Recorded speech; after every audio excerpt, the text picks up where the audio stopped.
विपक्षी गठबंधन इंडिया की बैठक में वाराणसी से मजबूत प्रत्याशी उतारने पर भी चर्चा हुई। सूत्रों ने ये जानकारी दी। प्रधानमंत्री नरेंद्र मोदी वहां से सांसद हैं।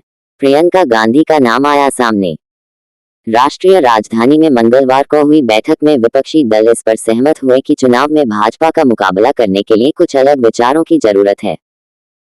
इसी में से एक विचार यह आया कि वाराणसी से प्रधानमंत्री मोदी के खिलाफ संयुक्त विपक्ष का एक मजबूत प्रत्याशी उतारा जाए। मीडिया में चल रही खबरों के मुताबिक टीएमसी नेता व पश्चिम बंगाल की मुख्यमंत्री ने कांग्रेस महासचिव प्रियंका गांधी वारा को वहां से प्रत्याशी बनाने की बात कही। अरविंद केजरीवाल को मिली है मात। 2014 के आम चुनाव में वाराणसी से आम आदमी पार्टी के अरविंद केजरीवाल पीएम के खिलाफ मैदान में उतरे थे, लेकिन 3.37 लाख मतों के विशाल अंतर से पराजित हुए।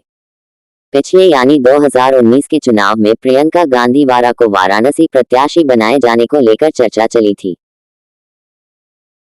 लेकिन अंत में कांग्रेस ने अजय राय को वहां से प्रत्याशी बनाया था, जबकि समाजवादी पार्टी ने शालिनी यादव को प्रत्याशी बनाया था।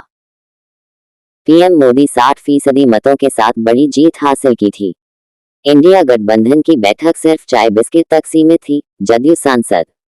विपक्ष को एकजुट करने के बीच जदयू सांसद ने नीतीश कुमार को असहज कर दिया। विपक्षी इंडी गठबंधन की हालिया बैठक पर तंज कसते हुए गठबंधन के नेता और जदयू सांसद सुनील कुमार पिंटू ने बुधवार को कहा कि बैठक सिर्फ चाय बिस्कुट तक सीमित थी। बैठक बिना समोसा या बिना किसी गंभीर मुद्दे पर चर्चा के खत्म हो गई।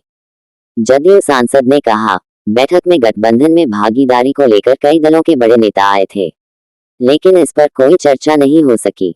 इन मुद्दों पर जताया विरोध।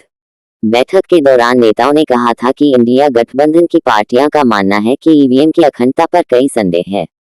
हम मतपत्र प्रणाली के दोबारा इस्तेमाल की मांग करते हैं। इससे स्वतंत्र और निष्पक्ष चुनाव होगा, लोगों में विश्वास बढ़ेगा।